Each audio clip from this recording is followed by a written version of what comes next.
Now let's start with the meiosis. Our question 48 is the appearance of recombination nodules on homologous chromosomes during meiosis characterizes. ये NEET 2022 का question है. अब question क्या कह रहा है कि होमोलोगस क्रोमोसोम्स में जो रिकॉम्बिनेशन नोड्यूल्स हैं ये कब आते हैं, अपीयरेंस कब होता है. अब इससे पहले कि उसके अपीयरेंस के बारे में बात करें हमें ये पता होना चाहिए कि रिकॉम्बिनेशन नोड्यूल्स होते क्या हैं. रिकॉम्बिनेशन नोड्यूल्स वो नोड्यूल्स होते हैं जो रिकॉम्बिनेशन करवाएंगे. That is the location where the recombination will occur. अब किसी पर्टिकुलर पॉइंट में आपको जैसे रिकॉम्बिनेशन हो रहा है, क्रॉसिंग ओवर हो रहा है, तो वो पर्टिकुलर पार्ट कौन सा होगा ये डिसाइड कौन करेगा. ये डिसाइड होता है रिकॉम्बिनेशन नोड्यूल से. जैसे मीटिंग करने से पहले हम लोग मीटिंग का वेन्यू डिसाइड करते हैं, उसी तरीके से रिकॉम्बिनेशन करने से पहले रिकॉम्बिनेशन नोड्यूल्स डिसाइड करते हैं कि रिकॉम्बिनेशन होगा कहाँ पे. सो हमारे पास 4 ऑप्शन दिए गए हैं: terminalisation, synaptonemal complex, bivalents, sites at which the crossing overs occurs. अब आपको पहले तो ये समझना पड़ेगा कि ये रिकॉम्बिनेशन नोड्यूल क्या है. Now let's understand it with an example, with a diagram. अब यहाँ पे आपको मैंने एक सिस्टमेटिक डायग्राम दिया है, इसे प्लीज़ ध्यान से देखिएगा. जब तक मैं एक्सप्लेन करूँ जो भी चीज़ है उसको आप बेटर तरीके से ग्रैब कर पाएंगे. आपके पास इस समय यहाँ डायग्राम में 2 क्रोमोसोम्स हैं, एक ऊपर है और एक जस्ट उसके नीचे है. Now these chromosomes are homologous chromosome. ठीक है, होमोलोगस क्रोमोसोम आपको मालूम है मियोसिस के टाइम पे जो आपकी साइनेप्सिस होती है, जो पेयरिंग होती है, वो यही क्रोमोसोम्स में करते हैं. अब यहाँ पर सेंट्रोमियर देख रहे हैं. अब दोनों ही होमोलोगस क्रोमोसोम के बीच में आप वाइट कलर के कुछ थ्रेड लाइक स्ट्रक्चर्स देख पा रहे होंगे, वही आपका है साइनोप्टोनीमल कॉम्प्लेक्स. सो साइनोप्टोनीमल कॉम्प्लेक्स एक तरीके का ग्लू है, गम है, जो आपके होमोलोगस क्रोमोसोम्स को आपस में अटैच करके रखता है. हालांकि साइनोप्टोनीमल कॉम्प्लेक्स अपने आप में भी एक कॉम्प्लेक्स स्ट्रक्चर है जो कि प्रोटीनिशियस है, कंप्लीटली प्रोटीन से बना हुआ है. 3 तरीके के अलग अलग 3 से 4 प्रोटीन आपको मेजॉरिटिवली इसमें देखने मिलेंगे, जिसके बारे में फिर कभी हम लोग डिस्कशन करेंगे. बट साइनोप्टोनीमल कॉम्प्लेक्स सबसे इंपॉर्टेंट है. दोनों को बीच में अडहेसिव फोर्सेस यानी कि दोनों को जोड़ कर रखने का काम इसका है. Now let's move on to the next structure. अब इस अलग डायग्राम से हम समझ पाएंगे कि एक्चुअल में अब क्या चीज़ है वहाँ पे. अभी हम लोग ने जो इमेज देखा था वो एक तरीके से 2D था. ये अब आपको 3D इमेज में आपको दिखने मिलेगा कि आपका साइनोप्टोनीमल कॉम्प्लेक्स. अब आप देखिए 2 होमोलोगस क्रोमोसोम है, एक है पैटर्नल, एक है मैटरनल. आप अगर मियोसिस पढ़ेंगे, उसके बेसिक्स अगर आते होंगे, तो मैं जो बोल रहा हूँ एक एक वर्ड आपको क्लियर होगा. हालांकि इसमें भी मैं आपको बेसिक्स बताऊँगा. रीज़न, अगर आपको बेसिक्स नहीं पता होंगे तो मैं जो भी एक्सप्लेन करूँगा आप नहीं समझ पाएंगे. सो बेटर यही है कि मैं आपको एक्सप्लेन करते हुए चलूँ. ऊपर का जो होमोलॉग है और एक जो नीचे है, उनके बीच में देखिए एक प्रोटीनिशियस स्ट्रक्चर बने हुए हैं, ब्राउन कलर का दिख रहा है. हाँ, वही है आपका साइनोप्टोनीमल कॉम्प्लेक्स, जो दोनों के बीच में देखिए एक जूम में राइट हैंड साइड में देखिए दिखाया हुआ है साइनोप्टोनीमल कॉम्प्लेक्स. सो ये बहुत ही इंपॉर्टेंट है दोनों को अलाइन करने के लिए, दोनों को एक साथ जोड़ने के लिए. और ये 3D स्ट्रक्चर मैंने इसलिए लगाया ताकि आप समझ पाएँ कि साइनोप्टोनीमल कॉम्प्लेक्स किस तरीके से अरेंज रहता है. Now moving on to the next.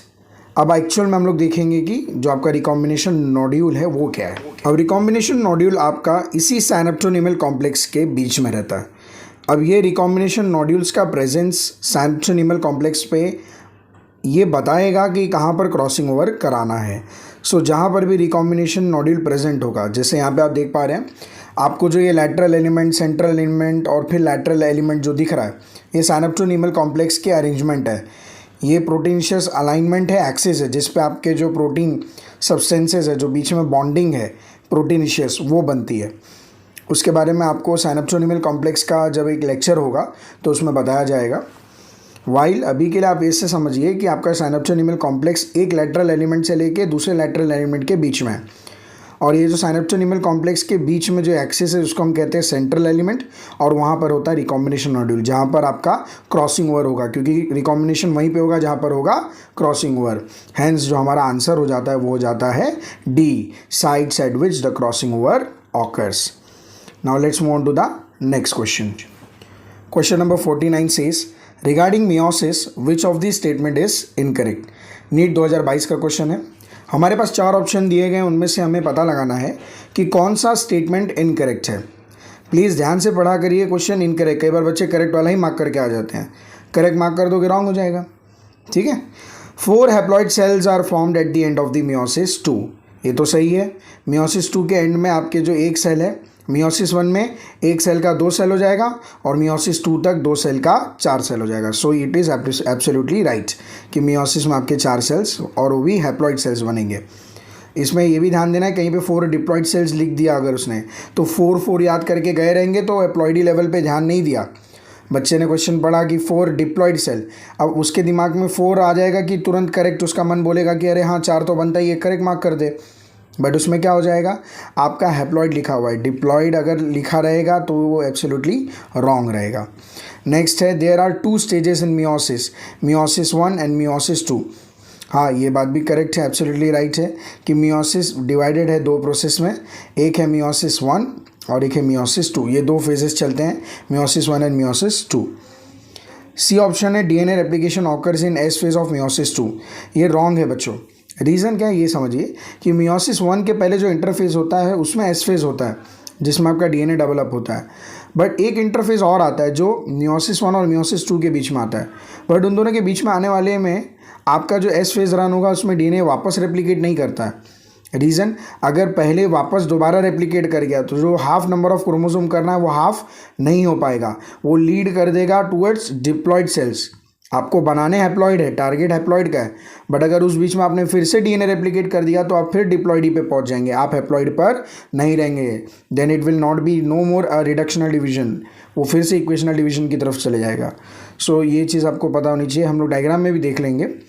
और लास्ट हमारे पास pairing of homologous chromosome and recombination occurs in meiosis 1। ये भी राइट है, मियोसिस 1 के टाइम में ही आपके होमोलोगस क्रोमोसोम्स की पेयरिंग और रिकॉम्बिनेशन होता है। अब हालांकि हमारे पास आंसर तो मिल गया है कि हमारा जो आंसर है वो है सी, जो कि रॉन्ग स्टेटमेंट है, DNA replication occurs in S phase of the meiosis 2। अब हम लोग इमेज वाइज भी देख लेते हैं कि हमारा जो प्रोसेस है वो कैसा है। सबसे पहला इमेज है जिसमें आपके 4 सेल्स बने और वो चारों हैप्लॉइड है। नेक्स्ट इमेज में आप देख पा रहे हैं माइटोसिस मियोसिस का एक डिफरेंशिएटेड इमेज है। मियोसिस में देखिए पहले एक लाइन चल रही है मियोसिस 1 की, उसके बाद वो डिवाइड हो चुकी है मियोसिस 2 में, मतलब 2 प्रोसीजर आ गए। सो हमारा सेकंड स्टेटमेंट से मिलता जुलता हमारे पास आ गया। जो हमारा लास्ट स्टेटमेंट है pairing of homologous chromosomes and recombination occurs in meiosis 1। सो ये मियोसिस 1 में मियोसिस 1 के प्रोफेज 1 में जो प्रोसीजर होते हैं वो आपको राइट हैंड साइड डायग्राम में दिख रहे हैं, leptotene, zygotene, pachytene, diplotene and diakinesis. ये आपके मियोसिस 1 के प्रोफेज 1 में ये स्टेजेस आते हैं। सबसे पहला है लिप्टोटीन, फिर आएगा जाइगोटीन। जाइगोटीन में आपका पेयरिंग होता है, इसी पेयरिंग ऑफ होमोलोगस क्रोमोसोम्स को हम कहते हैं साइनेप्सिस। उसके बाद पैकिटीन में आपका क्रॉसिंग ओवर होता है, ड्यूरिंग क्रॉसिंग ओवर आपका रिकॉम्बिनेशन होता है और धीरे धीरे वो टर्मिनलाइज होकर सेपरेट होते हैं। सो यहाँ पे जो हमारा आंसर हो जाता है वो है C. If anything is unclear please comment कीजिएगा, मैं आपको एक्सप्लेन करूँगा उसमें भी, और हो सकेगा अगर कुछ बड़ा इनकेस डाउट है तो आपको एक लॉन्ग फॉर्म वीडियो भी मिल जाएगा। Next question is which stage of meiotic prophase shows terminalisation of chiasmata as its distinctive feature. NEET 2021 का क्वेश्चन है। अब इसको समझने से पहले आपको प्रोफेज 1 के बारे में पता होना चाहिए, मियोटिक प्रोफेज के बारे में, जिसमें कि आपको टर्मिनलाइजेशन देखने मिलता है।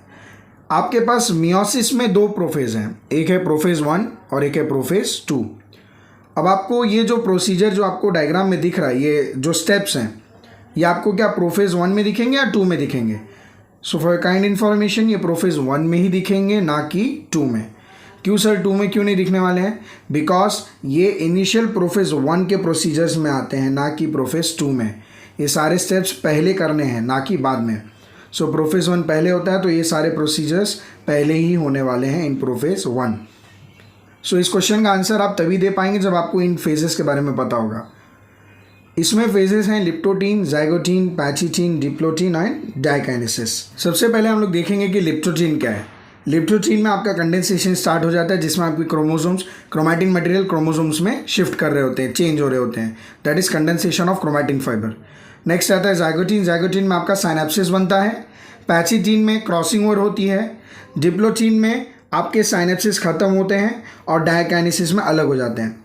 अब ध्यान देने वाली बात यह है कि आपका जो टर्मिनलाइजेशन है ऑफ काइज़माता, नाउ व्हाट इज काइज़माता, आपका जो क्रॉसिंग ओवर होता है, क्रॉसिंग ओवर के टाइम पे जो आप नीचे इमेज में देख पा रहे होंगे, एक एक्स शेप का स्ट्रक्चर दिख रहा है आपको। जब क्रॉस कर रहा है, आपके क्रोमैटिड्स जब एक दूसरे को क्रॉस करेंगे तो एक्स शेप बनाएंगे। जब कभी भी बायोलॉजी में एक्स शेप आता है हम उसे काइज़मा कहते हैं। क्या कहते हैं? काइज़मा। सो यहाँ पे जो काइज़माता फॉर्मेशन है वो कब दिखेगा आपको, वो दिखेगा क्रॉसिंग ओवर के टाइम पे, और क्रॉसिंग ओवर होगा पैचिटीन में। फिर धीरे धीरे क्या होगा, साइनेप्सिस खत्म हो रहा है डिप्लोटीन में, और ये जो काइज़मा अभी भी आपको दिख रहा है, विजिबल है, बट ये काइज़मा आप धीरे धीरे टर्मिनल्स की तरफ, मतलब जब आपके होमोलोगस पेयर एक दूसरे से दूर जाने लगेंगे तो धीरे धीरे उनका टर्मिनलाइजेशन होगा। आपका काइज़मा एक टर्मिनल पॉइंट पे जाकर चिपकेगा, और वो कब आएगा, वो आएगा आपके डायकाइनेसिस के टाइम पे। किसके टाइम पे आएगा, diakinesis. So the answer is B, 50 का B. Moving on to the next question, which of the following stages of meiosis involves division of centromere. ये नहीं 2021 का क्वेश्चन है। यहाँ पे आपको बताना है कि सेंट्रोमियर का डिवीजन कब होता है। अब एक बेसिक चीज़ दिमाग में रखिए कि सेंट्रोमियर वो पॉइंट है जहाँ पे दो क्रोमैटिड्स अटैच रहते हैं, मतलब एक क्रोमोसोम में जो दो क्रोमैटिड्स हैं वो सेंट्रोमियर पॉइंट से अटैच रहते हैं, ठीक है। अब वो सेंट्रोमियर डिवाइड कब करेगा, जब वो क्रोमैटिड्स अलग अलग मूव कर जाएंगे, जब एक दूसरे से दूर हटेंगे तो वो ब्रेक कर जाएंगे।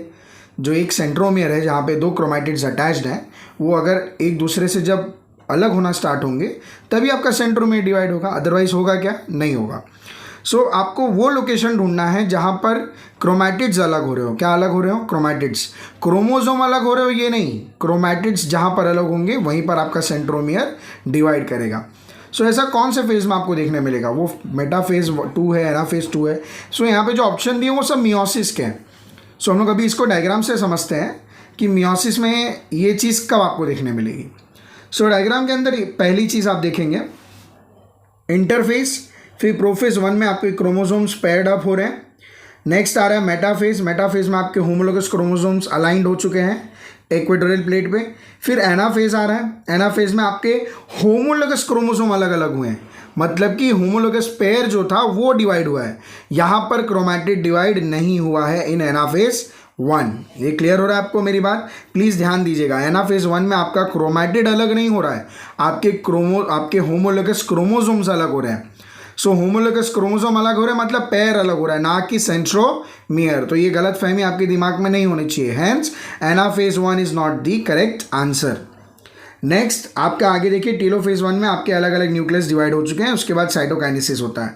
साइटोकाइनेसिस के बाद फिर से चालू होगा प्रोफेज 2, क्योंकि मियोसिस 1 खत्म हो गया आफ्टर साइटोकाइनेसिस।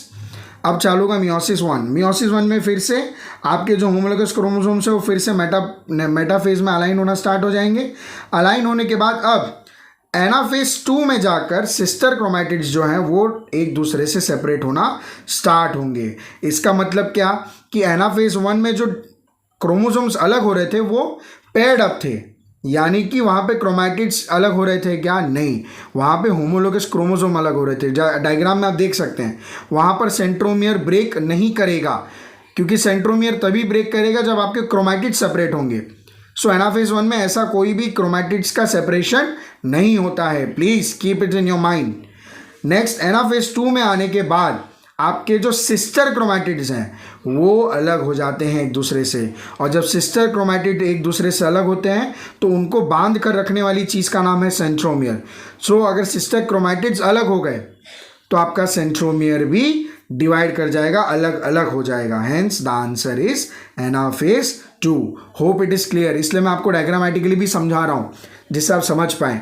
अगर नहीं समझ पा रहे हैं इसको और वापस रिवाइंड कीजिए, वापस मैंने जो बोला सुनिए और ध्यान से डायग्राम्स को देखिए, ऑब्जर्व कीजिए माइन्यूट डिटेल्स के साथ, क्योंकि ये जो डायग्राम मैंने दिया ये इनफ है फॉर एक्सप्लेनेशन और समझने के लिए, अगर आपने पीछे कॉन्सेप्ट पढ़े हैं। फिलहाल इन क्वेश्चंस को सॉल्व करने के लिए जो ये डायग्राम है ये मोर देन इनफ है, इसे देखकर भी आप आराम से समझ सकते हैं। Clear? So the answer for 51 is anaphase 2। Moving on to the next question. Next question is dissolution of synaptonemal complex occurs during. ये नीट 2020 का क्वेश्चन है। हमारे पास ऑप्शंस है zygotene, diplotene, pachytene and leptotene. अब जो साइनेप्टोनिमल कॉम्प्लेक्स है ये हमने पीछे ही पहले के पार्ट्स में देख लिया है कि आपका जो साइनेप्टोनिमल कॉम्प्लेक्स है ये क्या है, किस चीज़ से बना हुआ है, कैसा दिखता है। तो ये अपने को क्लियर चल रहा है कि साइनेप्टोनिमल कॉम्प्लेक्स कैसा दिखता है, क्या है। आँख बंद करके जब कभी भी कोई बोलेगा कि व्हाट इज साइनेप्टोनिमल कॉम्प्लेक्स तो वो डायग्राम आपके दिमाग में, आपके जहन में आना चाहिए। क्लियर? सो साइनैप्सोनिमल कॉम्प्लेक्स कब डिसॉल्व होगा, कब वो ख़त्म होगा? सो ये तब होगा, ये आपको पता कब चलेगा, जब आपने पीछे के प्रोसेस में जाना होगा। कौन सा? ये चीज़ आपको देखने मिलेगी मियोसिस में। मियोसिस में भी कहा, मियोसिस 1 में, मियोसिस 1 में भी कहा, प्रोफेज 1 में, प्रोफेज 1 में भी कहा। हाँ, यहाँ पर आपको ये डायग्राम आना चाहिए, जो मैं डायग्राम अब आपको शो करूँगा। ये मियोसिस 1 के, प्रोफेज 1 के डायग्राम से, जो कि आपको हेल्प करेंगे समझने के लिए। ये एक्चुअल में डायरेक्ट आंसर इसका, बट अगर आपने पढ़ा नहीं होगा तो आप इसका आंसर नहीं कर पाएंगे। सो अभी एक इमेज के साथ देखते हैं हम लोग कि क्या प्रोसेस है। अब पहले आपके पास लिप्टोटीन का इमेज दिया हुआ है, फिर जाइगोटीन का इमेज है, फिर पैचिटीन का, फिर डिप्लोटीन का, फिर डाइकाइनेसिस का। अब आप ध्यान दीजिए कि पहले वाले में कंडेंसेशन ऑफ क्रोमोसोम्स हो रहा है, तो ये तो हमारा आंसर नहीं होगा, क्योंकि हमें साइनैप्सोनिमल कॉम्प्लेक्स किस में डिसॉल्व हो रहा है वो देखना है। नेक्स्ट है साइनैप्सिस।